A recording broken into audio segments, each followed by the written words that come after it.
Hello नमस्कार दोस्तों, novel story को हिंदी में सुनने के लिए हमारे चैनल को सब्सक्राइब कीजिए। तो चलिए अब कहानी की ओर आते हैं। राज थोड़े चौंक गए।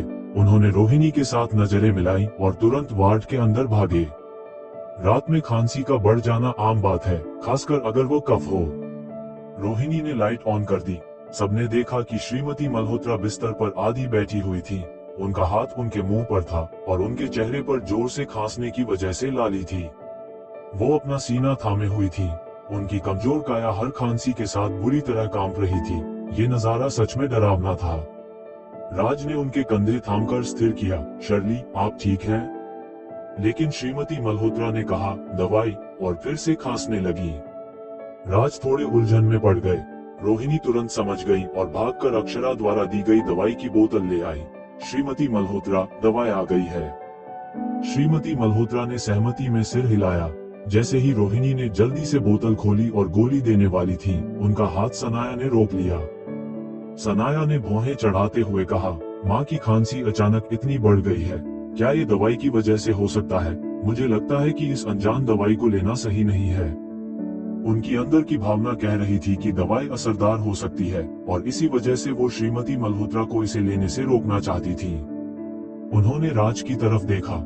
जैसा उम्मीद थी, राज गुस्से से बोले, अक्षरा हमेशा नुकसान ही पहुंचाती है।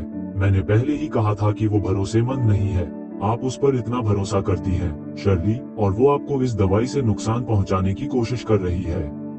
सनाया के चेहरे पर संतोष की झलक आ गई, लेकिन श्रीमती मल्होत्रा ने खांसी के थोड़े राहत के पल का फायदा उठाया और रोहिणी की तरफ देखा। दवाई दो।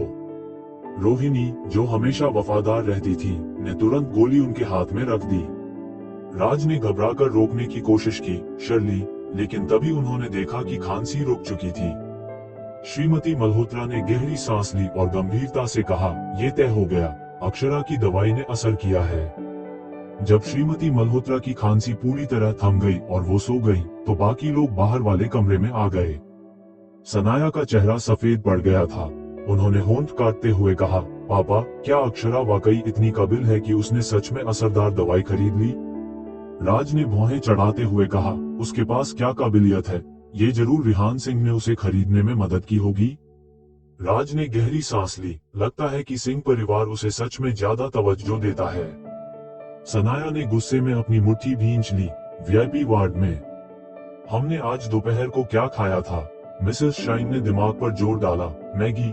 नहीं, वो पास्ता था। शरारती लड़के, मैं सही हूँ? रिहान मुस्कुराते हुए सिर हिलाया। बिल्कुल। बूढ़ी महिला खुश हो गई। देखा, मेरा दिमाग बिल्कुल सही चलता है। रिहान ने कुछ नहीं कहा। ध्यान से देखने पर पता चलता कि उनकी मुस्कान उनकी आंखों से मेल नहीं खा रही थी। असल में उन्होंने दोपहर में चावल खाए थे। उनकी दादी फिर भूल गई थी। उनकी हालत बिगड़ती दिख रही थी और उनकी याददाश्त कमजोर हो रही थी। अक्षरा ने अचानक कहा, दादी, रिहान ने कल कौन सी टाई पहनी थी? बूढ़ी महिला ने तुरंत कहा, बैंगनी। ये लड़का हमेशा खास दिखने की कोशिश करता है। उसने हीरे के कफनीक भी पहने थे। और परसों नीली, वो नीली टाई मैंने उसे खरीदी थी। अक्षरा हल्के से मुस्कुराई और रिहान की तरफ देखा। दादी को वो बातें याद रहती हैं जो उनके लिए मायने रखती हैं। रिहान ने उनकी तरफ देखा। वो रिक्लाइनर पर बैठी हुई थी, गहरी सोच में डूबी हुई। उनके लंबे काले बाल उनकी पीठ पर फैले हुए थे, जो उनकी गोरी त्वचा को और निखार रहे थे। उनके शब्द उसे दिलासा देने के लिए थे। धीरे धीरे उसकी चिंता कम हो गई। बुजुर्ग महिला अचानक हंस पड़ी। बहू, मैंने सही कहा था, है ना? अक्षरा ने कहा, जी।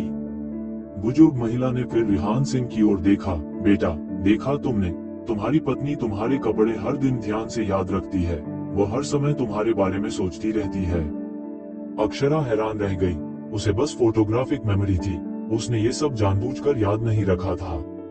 वो कुछ समझाना चाहती थी, लेकिन उसने देखा कि रिहान सिंह कंप्यूटर स्क्रीन पर ध्यान लगाए हुए हैं। उनकी बातों की ओर कोई ध्यान नहीं दिया। शायद उन्होंने दादी की बातों को दिल से नहीं लिया होगा, है ना? इसलिए उसने कुछ भी न कहने का फैसला किया, ताकि वो खुद को ओवर डिफेंसिव न दिखाए। अक्षरा ने यह भी नहीं देखा कि रिहान सिंह के कान हल्के से लाल हो गए थे। वो दोबारा अपने काम पर ध्यान केंद्रित करने लगी। अल्जाइमर के रिसर्च के अंतिम हिस्सों को पूरा करना एक बड़ी चुनौती बन गया था। कुछ देर बाद वो खड़ी हो गई। मैं थोड़ी देर टहलने जा रही हूँ। जैसे ही उसने शिबा इनू किटन को टहलाने के लिए उठाया, किसी ने हल्के से उसके कंधे पर थपकी दी। वो पलटी और एक मध्यम आयु वर्ग के बेहुदा से दिखने वाले आदमी को देखा। वो मुस्कुराता हुआ खड़ा था। भतीजी, कितने दिन हो गए मिले हुए। अक्षरा का चेहरा सख्त हो गया। यह आदमी अंजलि का भाई, उसका मामा प्रकाश था। वो बेरोजगार था और जुए का आदी था। उसकी सांस बदबूदार थी और उसके पीले सड़े हुए दांत उसे घिन दिला रहे थे। अक्षरा ने एक कदम पीछे खींचा। तुम यहाँ क्यों आए हो? प्रकाश ने अपने हाथ रगड़े और ढीठ आवाज में बोला, अरे, मैंने सुना है कि मेरी प्यारी भतीजी सिंह परिवार में अच्छी पकड़ बना चुकी है। थोड़ी तंगी चल रही है, कुछ पैसे उधार दे दो। अक्षरा ने तिरस्कार से देखा। अंजलि अपने भाई से बेहद प्यार करती थी। वो मालहोत्रा के घर में टिक गई थी और जो भी खर्चा उन्हें मिलता था वो सब अपने भाई को दे देती थी। जब अक्षरा ने मालहोत्रा का घर छोड़ा तो प्रकाश ने कई बार उससे पैसे मांगने की कोशिश की थी। बाद में जब उसे यकीन हो गया कि उसके पास वाकई पैसे नहीं हैं, तो वो पीछे हट गया। कौन जानता था कि अब वो फिर से आ जाएगा। अक्षरा बोली, मेरे पास पैसे नहीं हैं। प्रकाश को यकीन नहीं हुआ। तुम उस बूढ़ी औरत की इतनी सेवा करती हो और उसने तुम्हें कोई पैसे नहीं दिए? अक्षरा ने अपनी आंखें संकीर्ण की। अभी तक नहीं, शायद फ्यूचर में दे दे। प्रकाश तुरंत हंस पड़ा। तो फिर जब तुम्हें पैसे मिल जाएं, मुझे जरूर देना। अगर तुम मुझे ठीक ठाक रकम दोगी तो मैं तुम्हें एक राज बता सकता हूँ। ठीक है। प्रकाश वहाँ कोई हंगामा करने की हिम्मत नहीं कर सका। आखिरकार वीआईपी वार्ड में या तो अमीर लोग रहते थे या ताकतवर लोग। आसपास सुरक्षा गश्त कर रही थी। वो हंसता हुआ वहां से चला गया। अक्षरा ने घृणा भरी नजरों से उसे देखा। तभी उसका फोन बजा। उसने देखा कि यह मिसेज मालहोत्रा की कॉल थी। उसने जल्दी से कॉल उठाई। सनाया कमरे में बेचैनी से टहल रही थी। वो डॉक्टर साउथ के सहारे सिंह परिवार में अपनी जगह पक्की करना चाहती थी, लेकिन डॉक्टर साउथ ने मिसेज मल्होत्रा के मैसेज का सारा दिन जवाब नहीं दिया था। अक्षय ने व्हाट्सएप पर और भी मैसेज भेजे थे, लगातार डॉक्टर साउथ के बारे में पूछते हुए। सनाया अब और देरी नहीं कर सकती थी। सनाया अचानक रुक गई और चुपचाप वार्ड में दाखिल हुई। मिसेज मालहोत्रा गहरी नींद में थी, इसलिए सनाया ने उनकी फोन उठा ली। फिर वो बाहर गलियारे में चली गई। उसने गहरी सांस ली, फोन अनलॉक किया, कॉन्टैक्ट्स में साउथ नाम देखा और नंबर डायल किया। 3 घंटियों के बाद कॉल उठी। सामने से एक स्पष्ट आवाज आई, हेलो मिसेज मालहोत्रा, मैं आपकी क्या मदद कर सकती हूँ?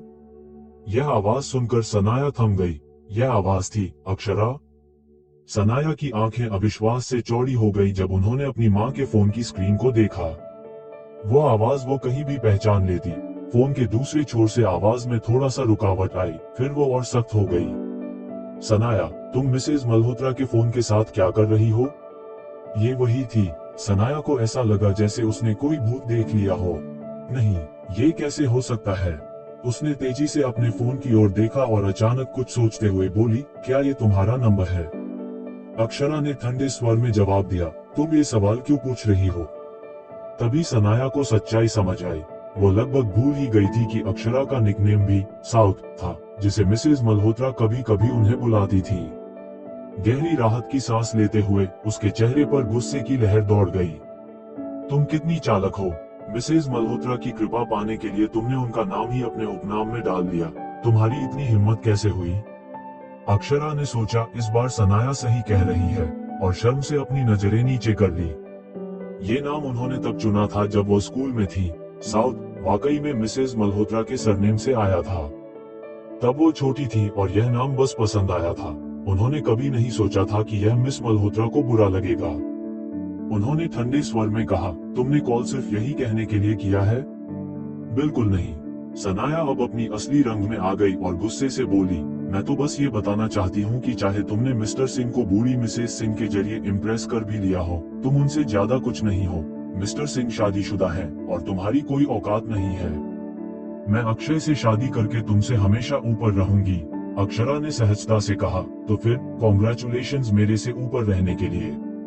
सनाया को ऐसा लगा जैसे वो दीवार से बात कर रही हो। कॉल के आखिर में उसने धमकी दी, तुम जैसे लोग अमीर परिवारों में टिक नहीं सकते। मेरे पास डॉक्टर साउथ का सपोर्ट है और मैं हमेशा ताकतवर रहूंगी। कॉल खत्म होने के बाद अक्षरा हल्के से मुस्कुराई। डॉक्टर साउथ, मेरे नाम का भी इस्तेमाल हो गया। सोमवार अक्षरा ने अपने पालतू डॉगी को बूढ़ी औरत के पास छोड़ा और अपने काम पर जाने के लिए तैयार हुई। जैसे ही वो हॉस्पिटल के गेट से बाहर निकली, एक बेंटली कार धीरे धीरे उसके पास रुकी। रेहान सीधे आगे देखते हुए बोले, कार में बैठो। अक्षरा ने मना कर दिया, मुझे नहीं लगता कि मुझे ऐसा करना चाहिए।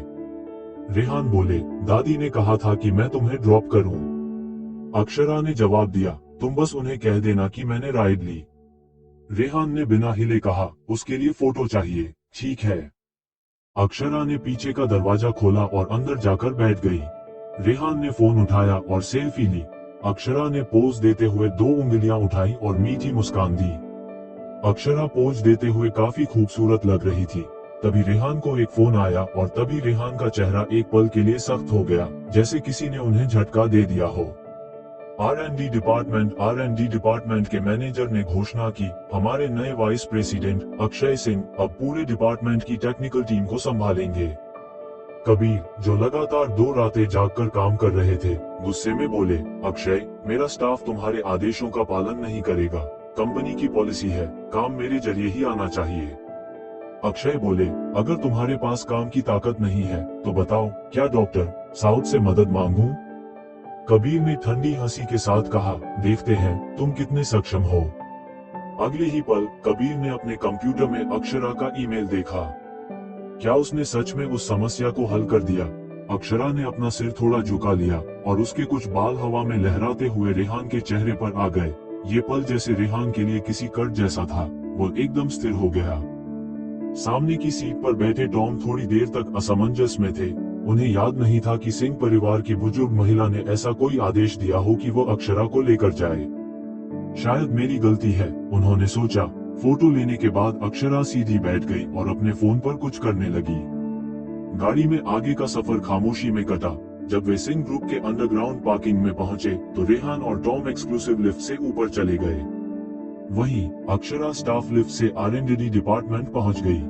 R&D डिपार्टमेंट में उस समय तनावपूर्ण मीटिंग चल रही थी। मैनेजर ने एक नई घोषणा की, कंपनी के उच्च प्रबंधन के निर्णय के अनुसार टीम लीडर अक्षय को प्रमोट करके वाइस प्रेसिडेंट बनाया जा रहा है। अब वो R&D डिपार्टमेंट के तकनीकी मामलों की देखरेख करेंगे।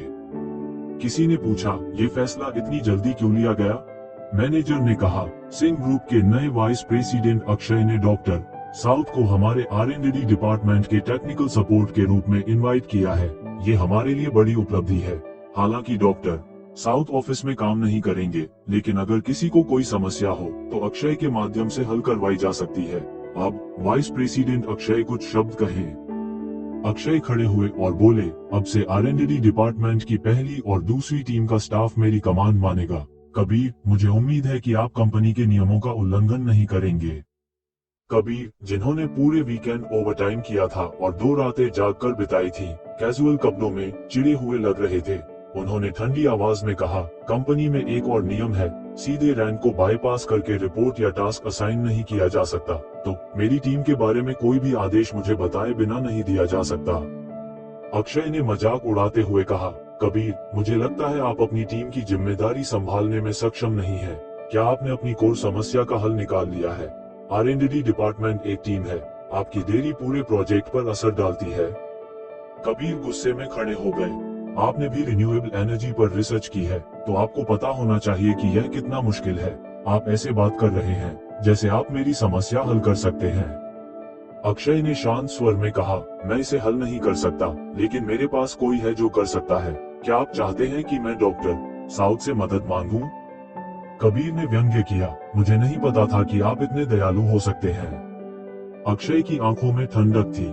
हम सब R&D डिपार्टमेंट में हैं, तो एक दूसरे का ख्याल रखना हमारा फर्ज है। लेकिन मुझे आपकी टीम से एक स्टाफ चाहिए। वो नया इंटर्न कैसा रहेगा? डील? कबीर को शुरू से ही पता था कि अक्षय की नजर अक्षरा पर है। उन्होंने ठंडी आवाज में कहा, डील कैंसिल। मैं धीरे धीरे खुद कर लूंगा। डॉक्टर साउथ को मेरे लिए परेशान मत करना। अक्षय ने गंभीरता से कहा, कबीर, मत सोचिए कि तुम बड़े भाई के सपोर्ट से आप यहाँ मनमानी कर सकते हो।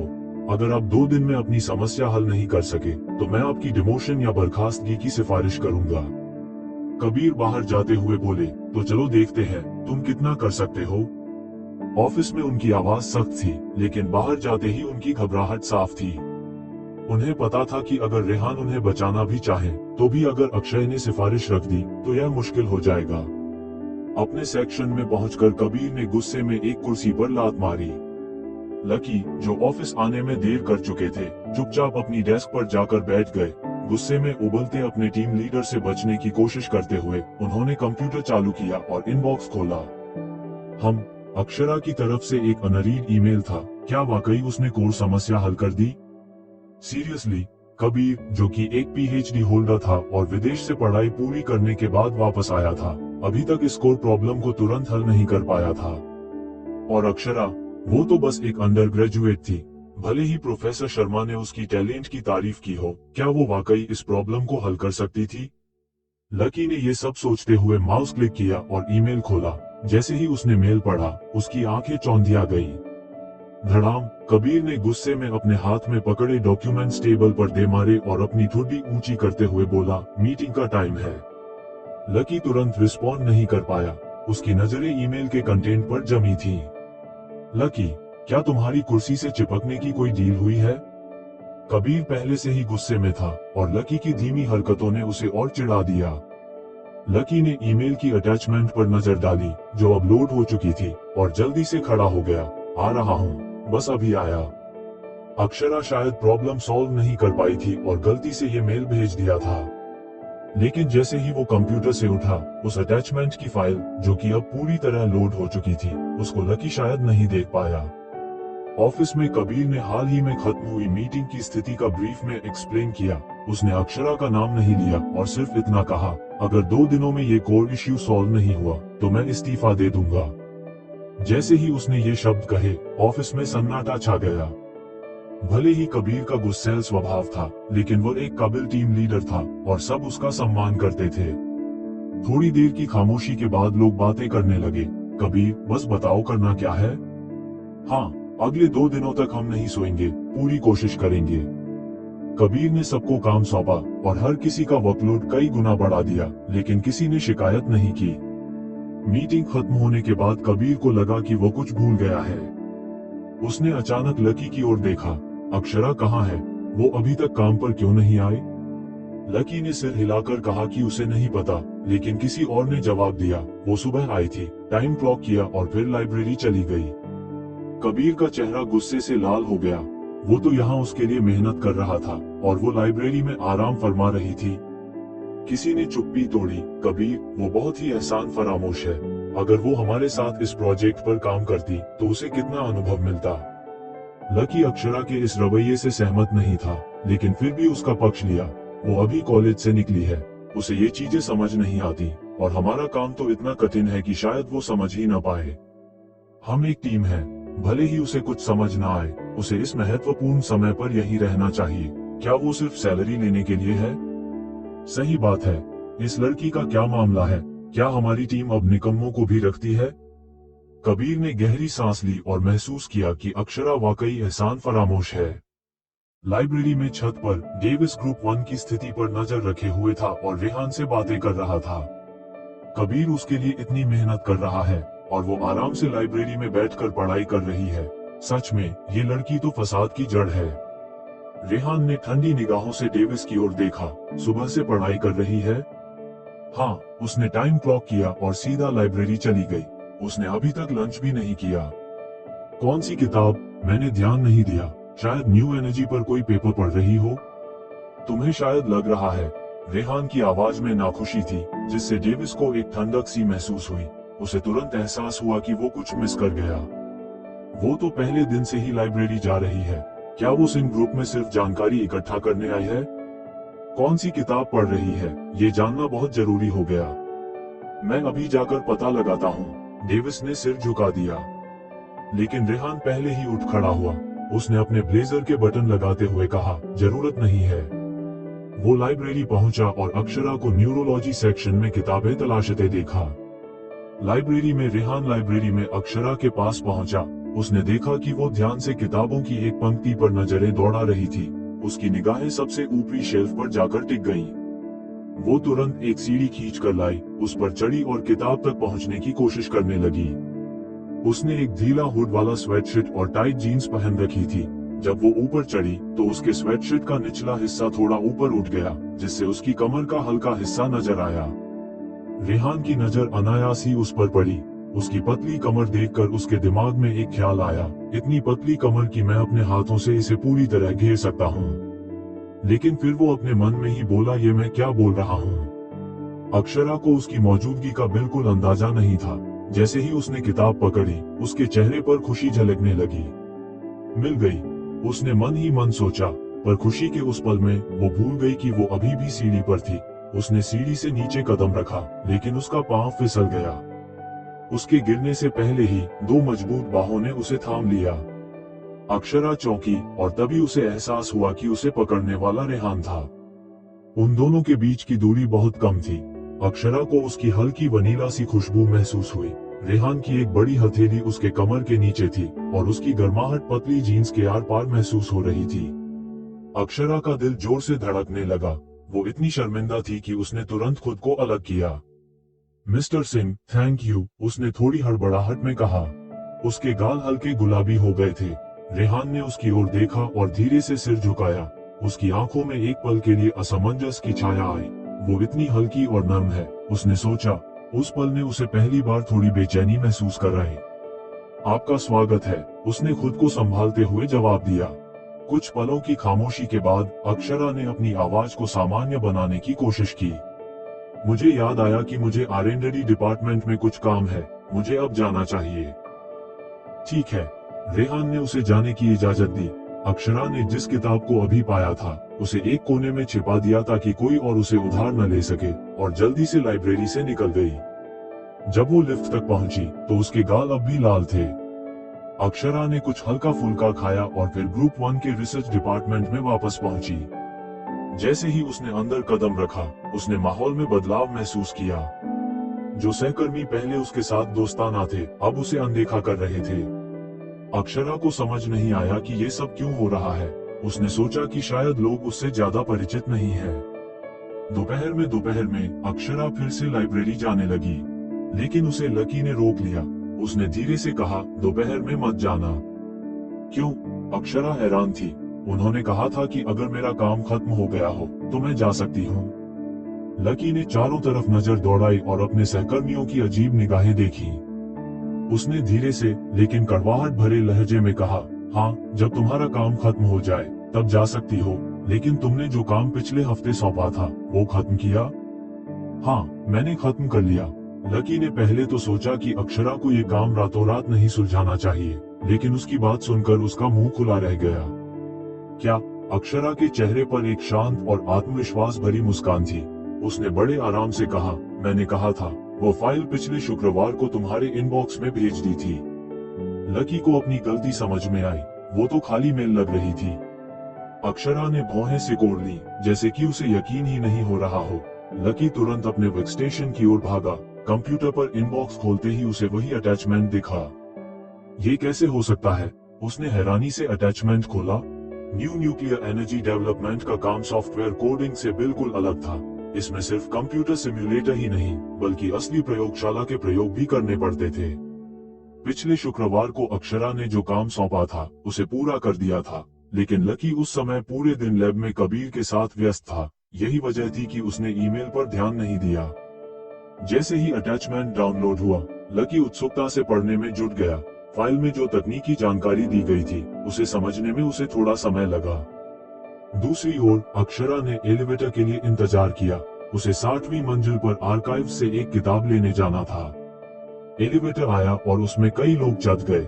R&D विभाग और लैब अलग अलग मंजिलों पर थे और हर कोई अपने काम में व्यस्त था। बीप, एलिवेटर के ओवरलोड का अलार्म बजा। एक आवाज आई, अक्षरा, तुम उतर जाओ। लहजे में नाराजगी थी। अक्षरा चौंकी, लेकिन मैं आखिरी में चढ़ी ही नहीं थी। वो व्यक्ति व्यंग्य से बोला, फिर भी काम में प्राथमिकता होनी चाहिए। हम सब व्यस्त हैं और तुम आराम से घूम रही हो। उतरो और अपना समय कहीं और बर्बाद करो। बाकी लोग भी साथ देने लगे। बिल्कुल सही, तुम्हें कोई काम नहीं है, फिर भी हम सबका समय खराब कर रही हो। हमारी टीम लीडर इंतजार कर रही है, अगर देर हो गई तो तुम जिम्मेदार होगी।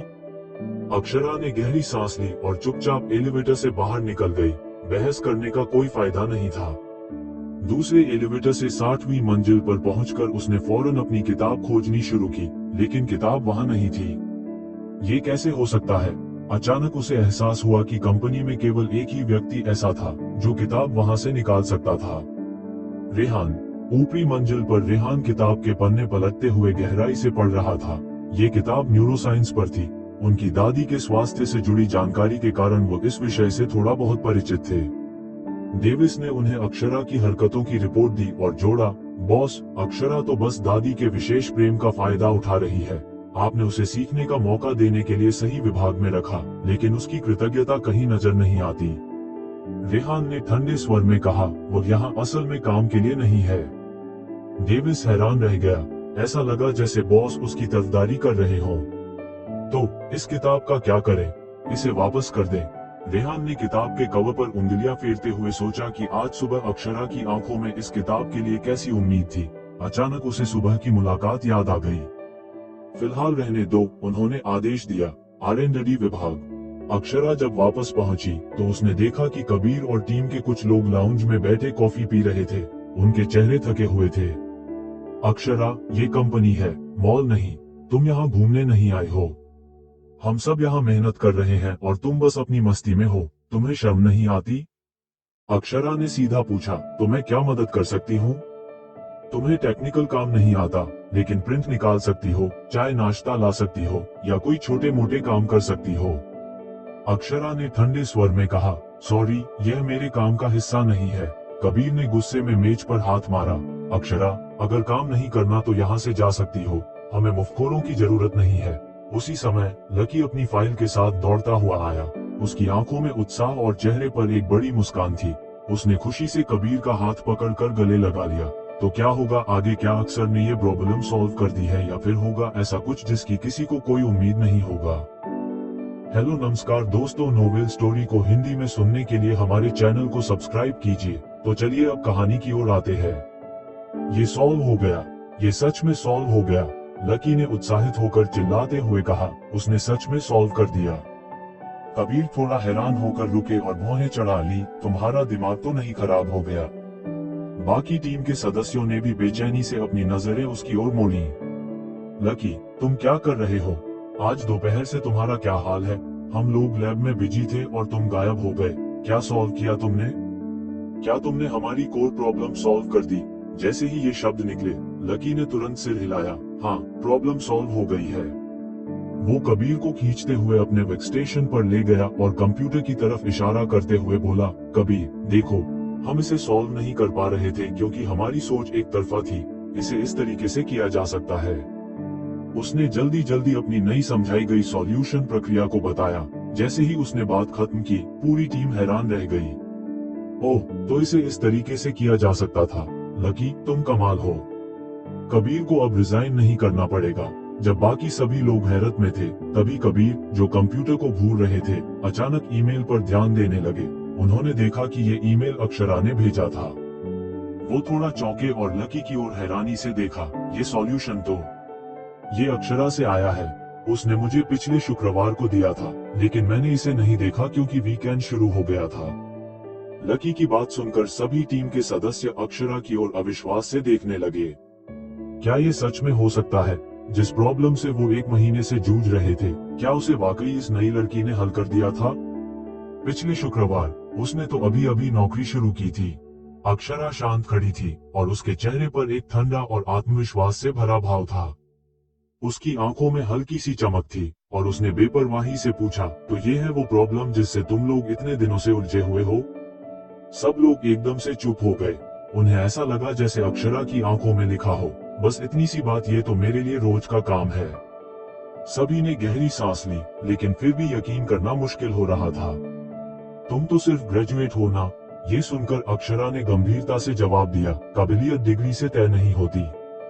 सभी के होश ठिकाने आ गए। कुछ देर की खामोशी के बाद किसी ने धीरे से कहा, सॉरी, मैंने लिफ्ट में तुम्हारे साथ गलत व्यवहार किया। मुझे माफ कर दो। मुझे तुम्हें ऐसा कहना नहीं चाहिए था कि तुम बिना मेहनत पैसे कमा रही हो। तुमने अकेले वो कर दिखाया जो हमारी पूरी टीम नहीं कर पाई। मैंने कहा था कि तुम्हें मुझसे सीखना चाहिए, लेकिन वो मेरी गलतफहमी थी। तुम्हारे जैसे हुनर से तो तुम्हें हमसे कुछ सीखने की जरूरत ही नहीं है। हमने तुम्हें कम आंका। टीम के सभी लोग ऑनेस्ट एम्प्लॉय थे। अक्षरा को पता था कि पहले उन्होंने उसके साथ ऐसा व्यवहार सिर्फ अपनी निराशा के कारण किया था। उसने हल्के से मुस्कुराते हुए कहा, कोई बात नहीं। कबीर धीरे धीरे उसकी ओर बढ़े। उनका चेहरा अभी भी थोड़ा अकड़ा हुआ था। जबड़े को भींचते हुए उन्होंने हाथ बढ़ाया। टीम में तुम्हारा स्वागत है। शुरू में अक्षरा को उसके रिश्तों की वजह से जबरदस्ती टीम में शामिल किया गया था, लेकिन अब कबीर ने उसकी काबिलियत को स्वीकार कर लिया था। ताली, ताली, ताली। दरवाजे पर अचानक तालियां गूंजने लगी। सबने मुड़कर देखा तो रिसर्च डिपार्टमेंट के डायरेक्टर और अक्षय अंदर आते दिखे। रिसर्च डिपार्टमेंट के डायरेक्टर बोले, आजकल के युवाओं को कम नहीं आंकना चाहिए। मुझे उम्मीद नहीं थी कि मिस मालहोत्रा की प्रोफेशनल क्षमताएं इतनी मजबूत होंगी। अक्षय ने अक्षरा की ओर घूरा। उनकी आंखों में कई तरह की भावनाएं थीं। उन्हें पता था कि अक्षरा का अकादमिक क्षेत्र में कितना टैलेंट है। वो उस पर इतने सालों से सिर्फ उसकी खूबसूरती की वजह से मोहित नहीं थे, बल्कि उसकी योग्यता की वजह से भी थे। लेकिन उन्हें उम्मीद नहीं थी कि वो टीम की कोर तकनीकी समस्या को इतनी आसानी से हल कर देगी। ऐसी प्रतिभा को अगर सही मौका मिले तो वो बहुत ऊंचा उड़ सकती है। उसका भविष्य शायद डॉक्टर साउथ से कम नहीं होगा, लेकिन वो सब भविष्य की बातें थी। फिलहाल डॉक्टर साउथ उसकी पहुंच से बाहर थे। अक्षय ने अपने मुट्ठी भींच ली और धीरे धीरे अपनी नजरें सख्त कर ली। उन्हें रिसर्च डिपार्टमेंट पर अपना कब्जा जमाने और सिंह ग्रुप में अपनी स्थिति को मजबूत करने के लिए जल्दी थी। उनके पास इंतजार करने का वक्त नहीं था। अक्षय ने अपनी हिचकिचाहट को दबाते हुए कहा, मैं तो सोच रहा था कि अगर टीम समय पर इस काम को पूरा नहीं कर पाती तो डॉक्टर साउथ से मदद लेनी पड़ेगी। टीम के सदस्यों की आंखें आश्चर्य से फैल गईं। Oh my God, doctor south! Doctor south की गाइडेंस पाना मेरा सपना है। अगर मैं डॉक्टर साउथ से मिल पाऊं तो जिंदगी भर सिंगल रहना भी मंजूर है। टीम की प्रतिक्रियाओं को सुनकर कबीर ने गुस्से में कहा, हम डॉक्टर साउथ को ऐसी छोटी प्रॉब्लम के लिए परेशान नहीं करेंगे। लेकिन अक्षय ने मुस्कुराते हुए जवाब दिया, डॉक्टर साउथ हमारे टेक्निकल सपोर्ट हैं, उन्हें मदद करना ही चाहिए। अक्षरा का माथा थोड़ी देर के लिए सिकुड़ गया। Doctor south? उन्हें इस कंपनी के टेक्निकल सपोर्ट के रूप में क्यों पेश किया जा रहा था? अक्षरा को तुरंत समझ में आ गया कि अक्षय ने फिर से कोई झूठ फैलाया है। उसने इस झूठ का सच अपने चेहरे पर साफ देखा। अक्षय ने अपनी बात जारी रखी, कबीर, वैसे भी मुझे अपनी टीम के लिए एक सहायक चाहिए जो इस तकनीक को समझता हो। इसलिए मैं सोच रहा हूँ कि अक्षरा को मेरी टीम में शिफ्ट करवा दूं। वैसे भी अगर वो मेरे साथ काम करेगी तो उसके करियर के लिए बेहतर होगा, और मैं डॉक्टर साउथ को आपके लिए तकनीकी सपोर्ट देने के लिए तैयार कर लूंगा। इस बार अक्षय ने जानबूझकर ये बात कही ताकि टीम के सदस्यों को बहका सके। वो जानते थे कि डॉक्टर साउथ का नाम सुनते ही ग्रुप 1 के लोग अक्षरा को जाने देने के लिए राजी हो जाएंगे। डॉक्टर साउथ की अपील उनके लिए बहुत बड़ी थी। टीम के लोग आपस में एक दूसरे की तरफ देखने लगे। सभी के चेहरे पर अनिश्चितता का भाव था। अक्षरा ने देखा कि टीम के सदस्यों के चेहरे बदल रहे थे। उसने एक गहरी सांस ली और सोच लिया कि ये लड़ाई अब खत्म करनी होगी। अब बस, उसने ठंडे स्वर में कहा। सभी की निगाहें उसकी ओर मुड़ गईं। अक्षरा ने अक्षय की ओर देखा और सख्त स्वर में कहा, आपने मुझसे पूछे बिना डॉक्टर साउथ का नाम इस्तेमाल किया। क्या आपको लगता है कि मेरी सहमति की जरूरत नहीं है? मुझसे क्यों पूछना चाहिए? अक्षय ने ताने मारते हुए कहा, अक्षरा, ये सैन्य ग्रुप के अंदर का पर्सनल बदलाव है, तुम्हारी राय बेमतलब है। डॉक्टर साउथ की राय क्या है? अक्षरा की आवाज में हल्की सी खिल्ली थी और उनके चेहरे पर एक व्यंग्यात्मक मुस्कान थी। अक्षय हैरान रह गया। डॉक्टर साउथ की राय का तुमसे क्या लेना देना? क्या वो डॉक्टर साउथ को जानती है? अक्षरा के होठों पर मुस्कान और ठंडी हो गई। मैं इससे पहले कि वह डॉक्टर साउथ के शब्द कह पाती, लूका अचानक आगे आ गया, उसका रास्ता रोकते हुए। हम कबीर के निर्देशों का पालन करेंगे। अक्षरा ने हैरानी से लूका की ओर देखा और उसकी आंखें सिमट गईं। टीम के बाकी सदस्य भी हंसने लगे और बोल पड़े, हाँ, हम कबीर के निर्देशों का पालन करेंगे। अक्षरा ने हैरानी से टीम के सदस्यों की ओर देखा। आधे घंटे पहले तक वे उस पर प्रभावी ढंग से काम नहीं करने के लिए हमला कर रहे थे, लेकिन अब वे पूरी तरह से उसके साथ खड़े थे। अक्षय सिर्फ R&D विभाग का डिप्टी हेड नहीं था, बल्कि वो सिन्हा परिवार का जायज पोता भी था। जब उसकी ताकत अजेय हो जाएगी, तो ये लोग, जिन्होंने उसे गुस्से में कर दिया था, सिन्हा ग्रुप में कैसे काम कर पाएंगे? लेकिन वे इस बारे में सोच ही नहीं रहे थे। अक्षरा का गला कस गया और उसकी आंखों में एक मुस्कान थी। अक्षय का चेहरा और भी बदसूरत हो गया।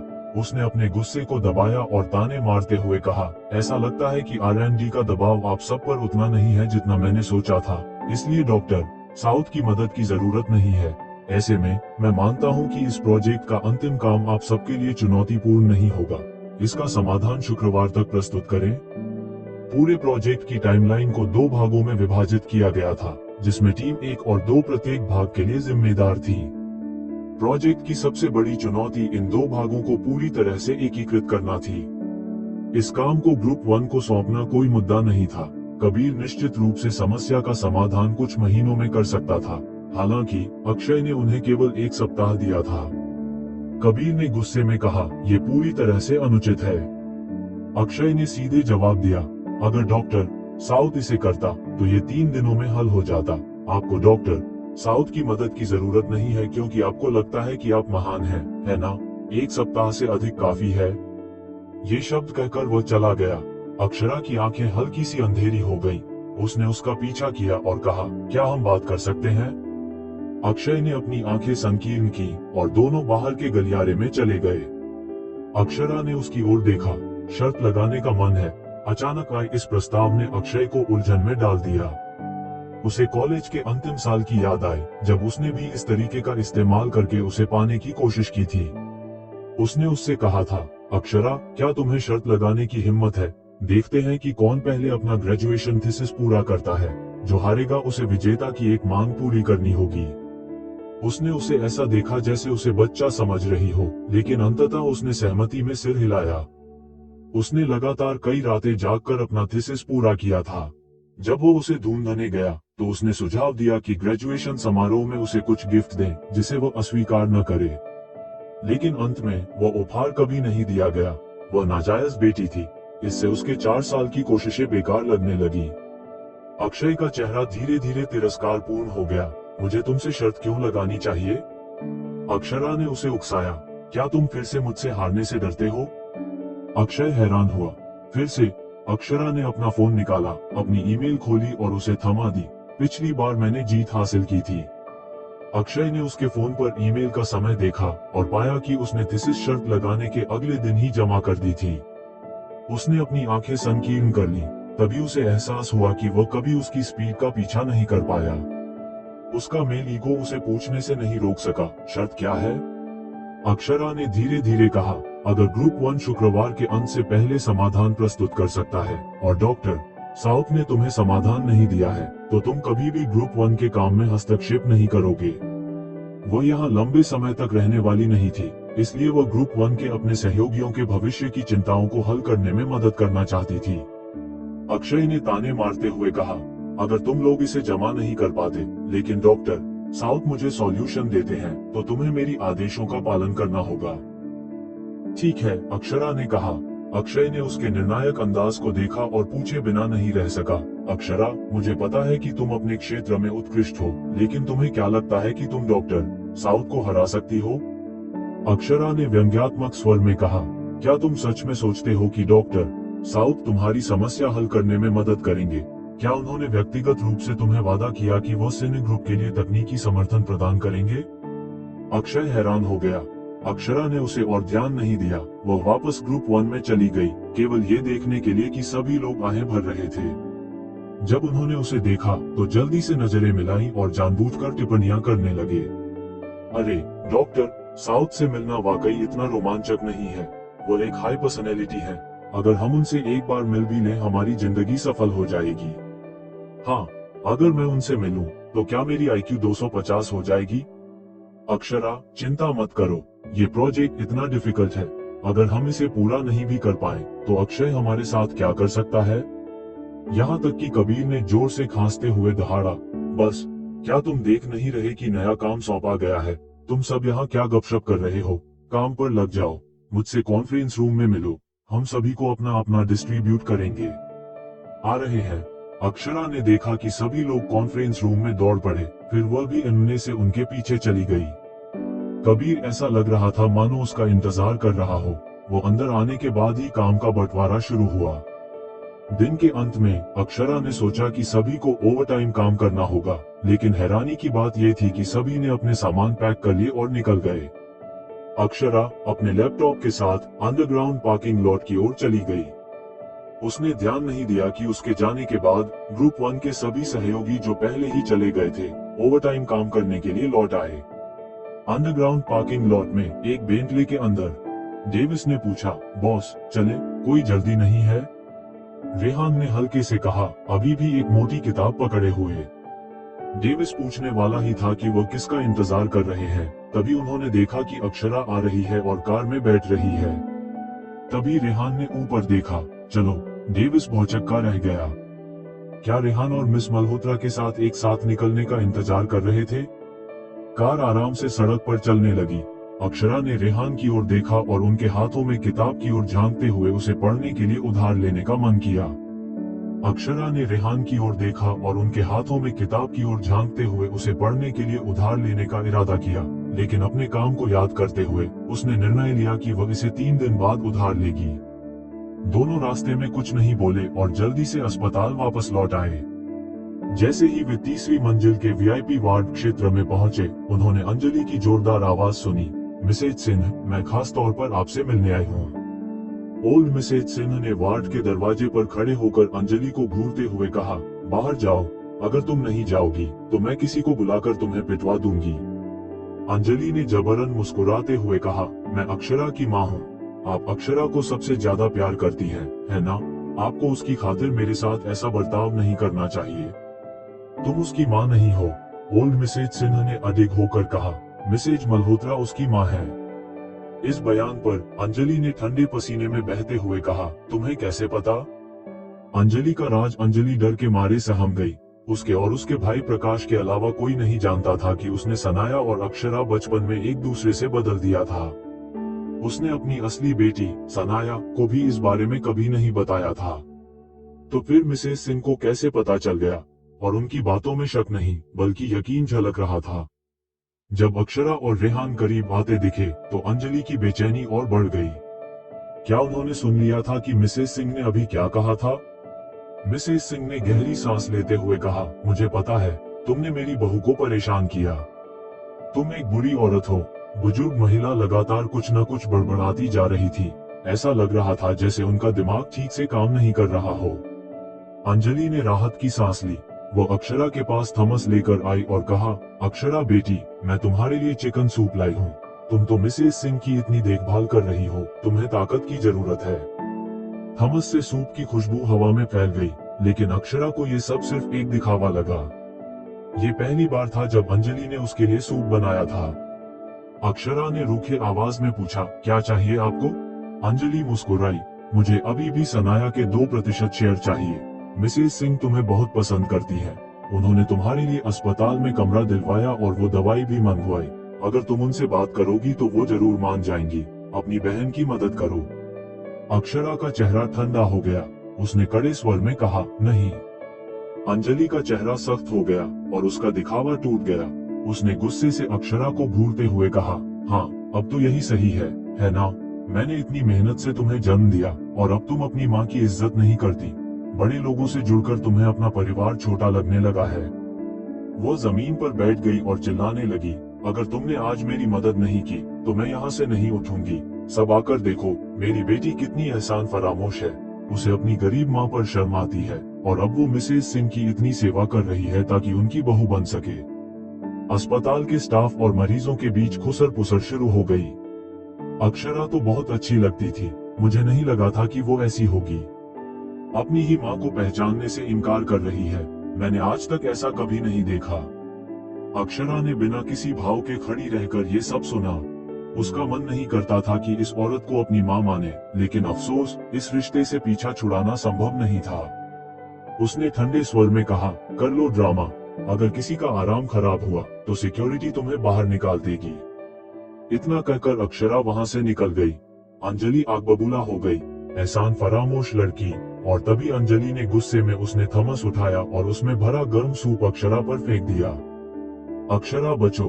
अचानक एक गहरी आवाज सुनाई दी और अक्षरा खुद को एक मजबूत बाहों के घेरे में सुरक्षित महसूस करने लगी। उसने पलटकर देखा तो पाया कि रेहान उसके सामने खड़ा था, अपने चौड़े कंधों से उसे गर्म सूप से बचा रहा था। उसके काले सूट से भाप उठ रही थी। अक्षरा ने हड़बड़ाकर पूछा, तुम ठीक तो हो? मैं ठीक हूँ। रेहान ने अंजलि की ओर खतरनाक नजरों से देखा। अंजलि घबरा गई। वह घबराकर हाथ जोड़ते हुए बोली, रेहान सर, मेरा मतलब ऐसा नहीं था। वो बात करते करते वो भाग निकली। सबने उसे अनदेखा किया और रेहान को लेकर उनके कमरे की ओर बढ़ गए।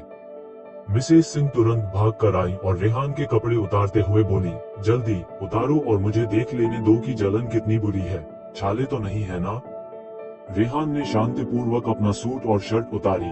अक्षरा ने नजरें चुराने की कोशिश की, लेकिन उसकी नजरें अनायास ही उसके चौड़े कंधों और जलन से भरी पीठ पर चली गई। ये चोट मामूली नहीं थी, ये तो गंभीर थी। अरे, तुम्हें दर्द हो रहा है ना? अक्षरा, इसे मरहम लगाओ। मिसेस सिंह ने नर्स के हाथ से मरहम लिया और अक्षरा को पकड़ा दिया।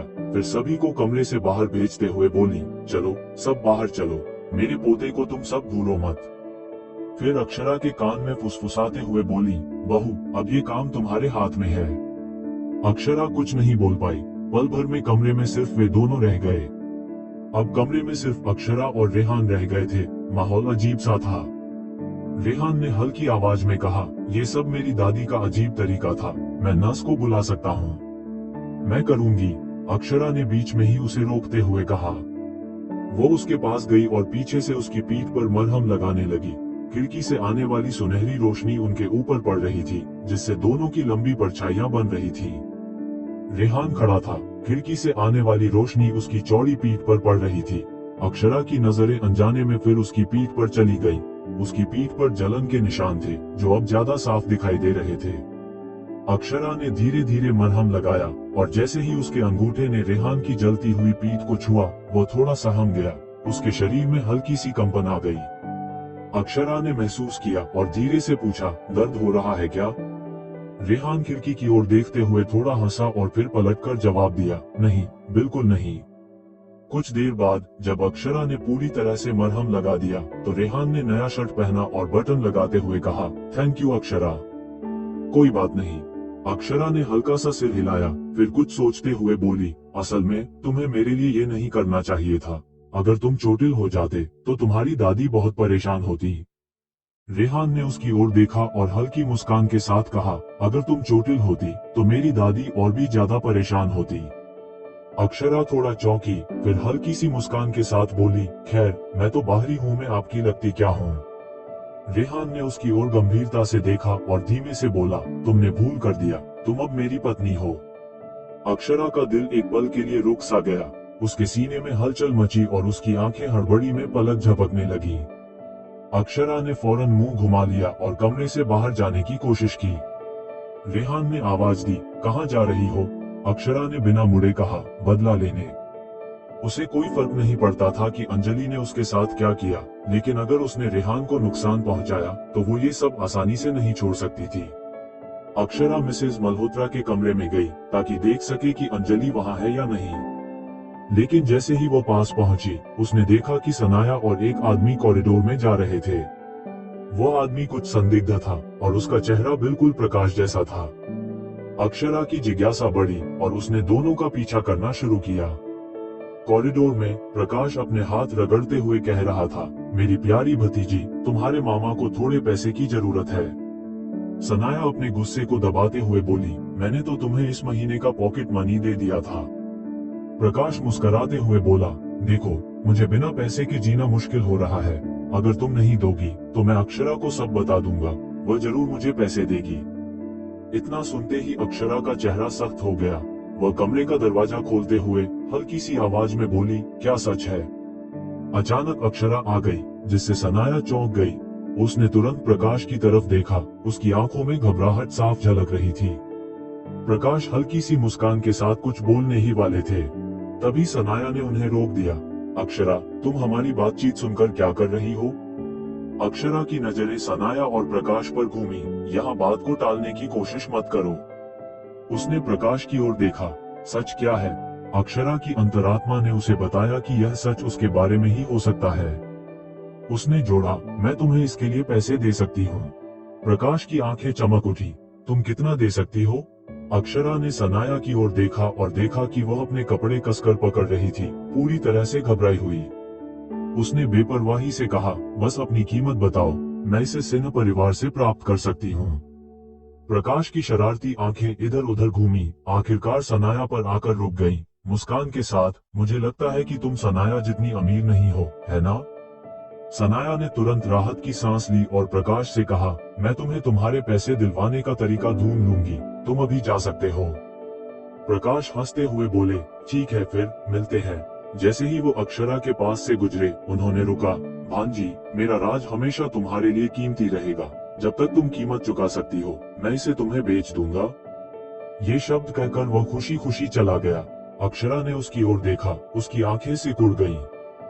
उसने अपना फोन निकाला और व्हाट्सएप पर सैमुअल को एक संदेश भेजा, प्रकाश के बारे में पता करो। सैमुअल ने जल्दी से जवाब दिया, ठीक है।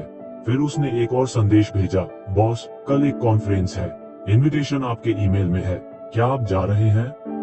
अक्षरा का जवाब बहुत छोटा था, नहीं। मैसेज भेजने के बाद जब उसने फिर से ऊपर देखा तो उसने देखा कि सनाया सिर झुकाए उसके पास से गुजर रही है।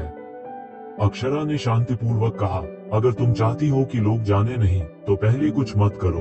तुम सोचती हो कि मैं तुम्हारे और प्रकाश के बारे में नहीं जान सकती? सनाया ठिठक गई, फिर मुस्कुराते हुए बोली, अक्षरा, मुझे नहीं पता कि तुम किस बारे में बात कर रही हो, मैं समझ नहीं रही हूँ। कोई आश्चर्य नहीं कि मिस मल्होत्रा होने के बावजूद तुम्हारे पास पैसे की इतनी तंगी है। तुम उसे हर महीने पैसे दे रही हो, तुम उसे कितना बड़ा राज अदा कर रही हो? सनाया ने जल्दी से जवाब दिया, तुम क्या बकवास कर रही हो?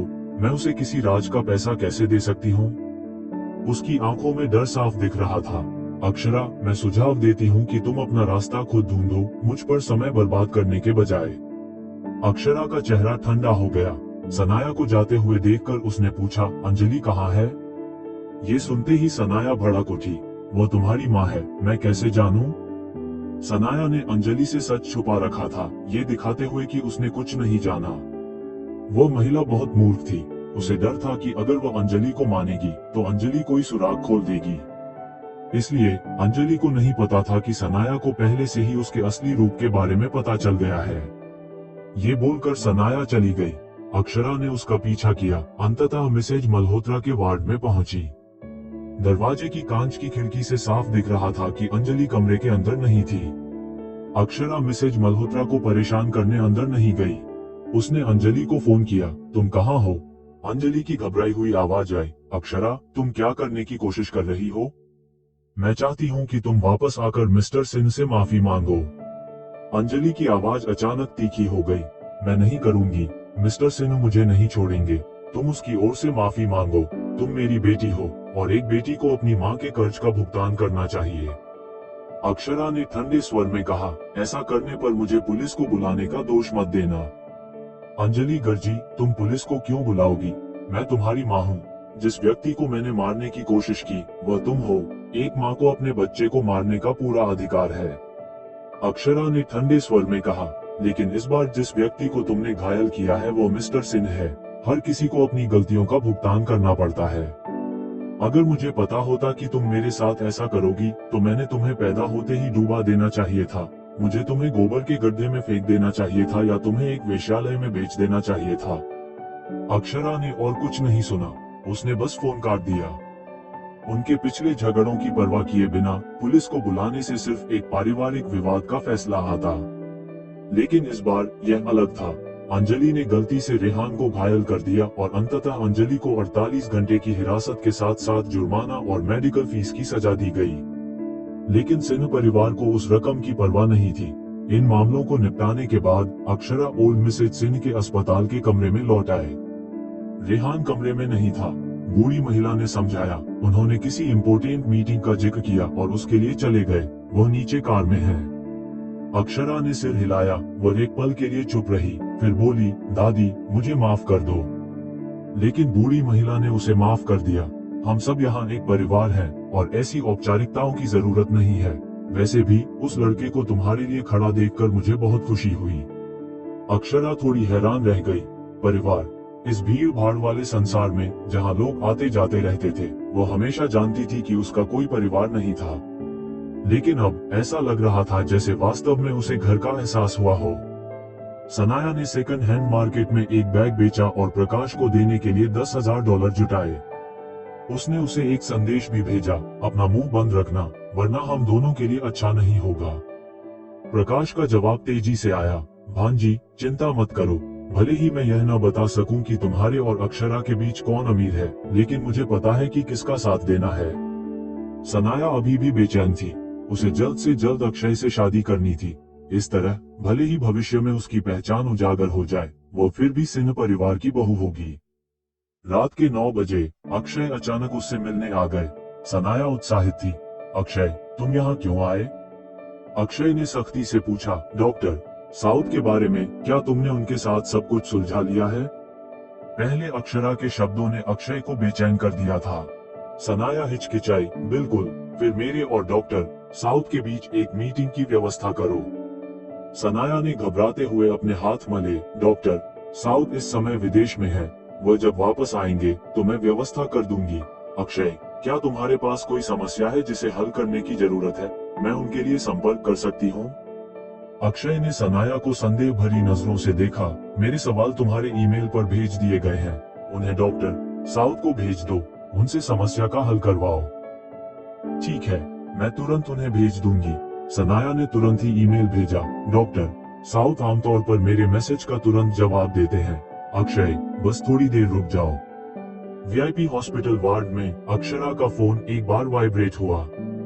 उसने देखा कि मिसेज ओल्सन से एक ईमेल आया था। साउथ, क्या आप मेरी इस समस्या को हल करने में मदद कर सकते हैं? अक्षरा को अंदाजा हो गया कि क्या हो रहा है। उसने अटैचमेंट खोला, जो वास्तव में सिने ग्रुप से एक तकनीकी मुद्दा था। सनाया असल में मिसेज ओल्सन का नाम लेकर उससे मदद मांग रही थी। अक्षरा ने एक व्यंग्यात्मक मुस्कान के साथ मैसेज का जवाब दिया। ईमेल अलर्ट बजा और सनाया ने राहत की सांस ली। देखा, डॉक्टर साउथ मेरे मैसेज का जल्दी जवाब देते हैं, मुझे उनका ईमेल मिल गया है। फिर सनाया ने ईमेल खोला। तो क्या होगा आगे और क्या राज छुपा रहा है अक्षरा का मामा और क्या राज छुपा रही है सनाया? जाने के लिए सुनते रहिए ये नोवेल।